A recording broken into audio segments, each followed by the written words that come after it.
Thank you सभी साथियों को। जय श्याम। अंगद प्रसाद मौर्य, यूपी बनारस से।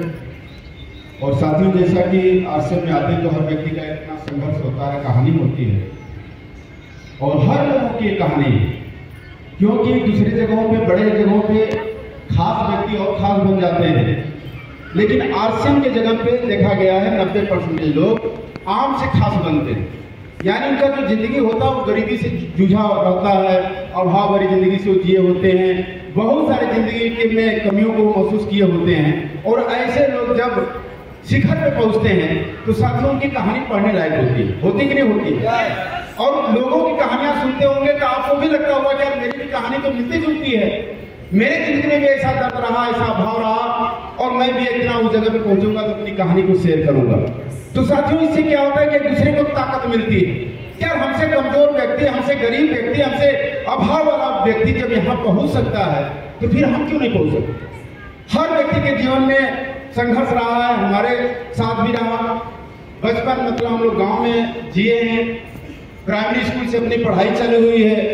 घर के गार्जियन उस जमाने में इतने सक्रिय नहीं थे कि हमारे बच्चे का मूड मिजाज किस क्षेत्र में है, उसका दिमाग किस क्षेत्र में जाने लायक है, उस क्षेत्र की पढ़ाई एजुकेशन दिया जाए, ऐसा कुछ नहीं होता था। बस आदमी चल रहा है, किधर चला जाएगा उसको भी पता नहीं था, बस ऐसे ही चल रहा था। साथियों, आज हमारे पिताजी भी मौजूद हैं। पहली बार आश्रम भिलवाड़ा अकेडमी में माताजी, पिताजी, बच्चे, मैडम, भाई सब लोग आज हाजिर हैं यहाँ पे। माफी चाहूंगा, मैं कभी भी कहीं भी तीर्थ जगहों पे अपने पिताजी या घर वाले लोगों को या मैं खुद लेके नहीं गया हूँ, लेकिन भिलवाड़ा मैं सभी लोगों को लेके आया हूँ, क्योंकि इससे बड़ा और तीर्थ जगह दूसरा और हो ही नहीं सकता। जहाँ पे साथियों जिंदगियां बदलती हो, जहाँ पे आदमी जीरो से हीरो बनता हो, फर्श से शिखर तक जाता हो, बताइए उससे बड़ा और तीर्थ जगह और क्या हो सकता है? साथियों, बचपन में हम भी लगभग 6वीं 7वीं में आज तक कभी भी अपने मीटिंग सेमिनार में या बातें में नहीं बोला हूँ, लेकिन जब हम लोग पीछे जाते हैं तो याद आता है कि अपनी जिंदगी होती कैसी थी, हम लोग किस जगह से उठे हुए लोग हैं। 7वीं 8वीं में पढ़ रहा था, उस जमाने में ऐसा नहीं था कि हम लोग पढ़ने जाते थे तो ड्रेस होता था, पैरों में चप्पल या जूते होते थे। आजकल के बच्चे को तो पहले एक साथ दे दिया जाता है। हम लोग तो 6वीं 7वीं तक बिना चप्पल का स्कूल गए हुए। जब स्कूल जाते थे तो बीच बीच में ये आता था कि चप्पल, और लड़कों को देखता था तो मैं अपने माता जी से बोला कि चप्पल मतलब होना चाहिए। तो हम लोग के घर पे खेती बाड़ी में सुबह शाम महिलाएं भी काम करती थी, आदमी सब लोग काम करता था, खेतों में पशु हैं, बहुत सारी चीजें। तो उनके पास भी चप्पल नहीं था, तो हम लोग के घर में बड़े लोग मालिक हुआ करते थे, यानी पिताजी 4 भाई, बड़े पिताजी मालिक। कोई चीज घटता था तो उन्हीं के यहाँ आवाज आती थी और वही साथ पूरा करते थे। तो हम अपने नाम पे चप्पल तो नहीं मांग पाए, लेकिन माता जी चप्पल मंगाई कि नहीं, हम लोग जाते हैं सुबह शाम काम करने तो चप्पल होना चाहिए, वो अपने लिए मंगाई। उसके पीछे रहस्य क्या था कि सवेरे और शाम हम पहन के चले जाएंगे, उस दिन में तुम स्कूल पहन के चले जाना। लेकिन साथियों हुआ क्या कि वो चप्पल खरीद के लाए जरूर, लेकिन लेडी चप्पल खरीद के लेके आ गए। जो पीछे मोटा होता था, हवाई लेडीज होता है मोटा ना, पीछे था, वो वाला चप्पल लेके आए और हम भी पहन के स्कूल आए। उतना उस समय मेरे को फर्क नहीं पड़ा, लेकिन जब स्कूल में लड़के मेरे को चिढ़ाने लगे, अरे औरत वाला पहन के आया, महिला वाला पहन के चप्पल आया हुआ। साथियों, मेरा दिमाग काम किया, उस नए चप्पल को मैं पत्ती पत्ती काट दिया, बराबर कर दिया उसको। लेडीज जो पीछे वाला मोटा होता था ना, नए चप्पल को मैं काट के बराबर, कैसे कैसे चप्पल आया और वो भी चप्पल को मैं काट के सम्राट बराबर कर दिया, यानी जेंट बनाने का प्रयास किया। लेकिन साथियों पता चल गया, मतलब कि सब लोग जान गए तो और खराब स्थिति हो गई। तो साथियों ऐसी स्थितियों से हम लोग गुजरे हुए हैं, और अपने अंदर प्रतिभा थी, सीखने की ललक थी, धीरे धीरे उम्र बढ़ी हुई, हम लोगों को भी धीरे धीरे कहीं आने जाने का मौका मिला। मेरे अंदर क्षमता थी कि मैं जिस चीज को देखता था वहां से मैं सीखने का प्रयास करता था। सर्कस में देखने गया, सर्कस में वो गेंद उछालते थे, 3-4 गेंद एक साथ में। मेरे को बहुत प्रभावित किया कि नहीं यार, हमें भी मतलब ये मौका मिले तो हम भी सीखे।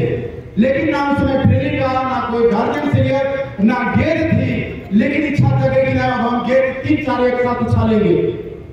साथियों, मैं ईटा फोड़ के उसको रगड़ रगड़ के गोले का आकार दिया और 3 गेंद तैयार किया और 3 गेट से मैं प्रैक्टिस करने लगा।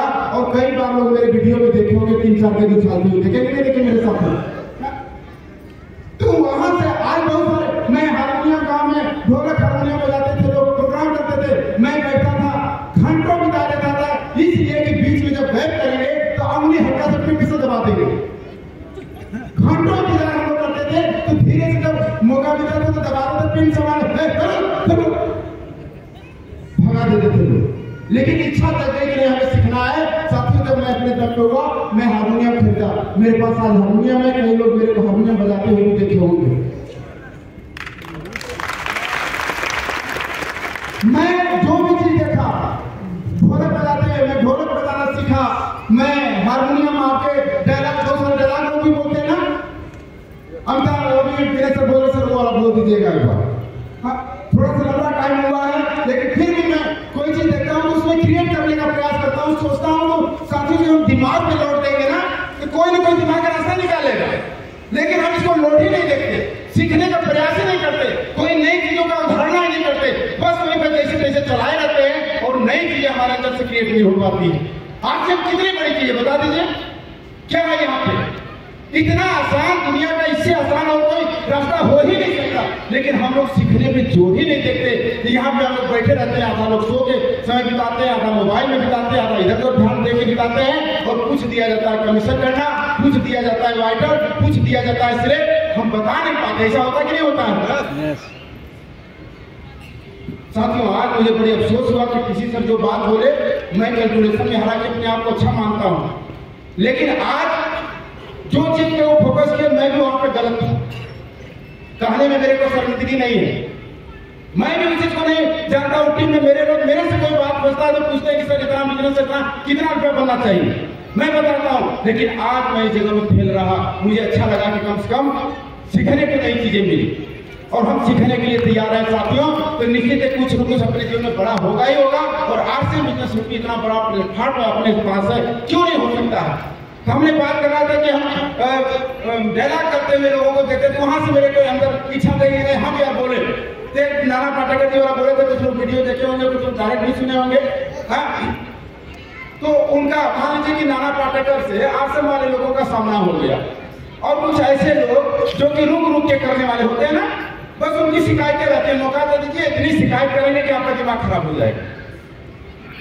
तो ऐसे लोग भी नाना पाटेकर साहब के पास चले गए। अब शिकायतकार है, ऊपर वाले का दोस्त, भगवान का दोस्त, अपलाइन का दोस्त, नीचे वाले का दोस्त, प्रोडक्ट का दोस्त, कंपनी का सुझाव गाय जा रहा है। अब नाना पाटेकर साहब अपने उग्र रूप में आ गए, जानते ही हैं।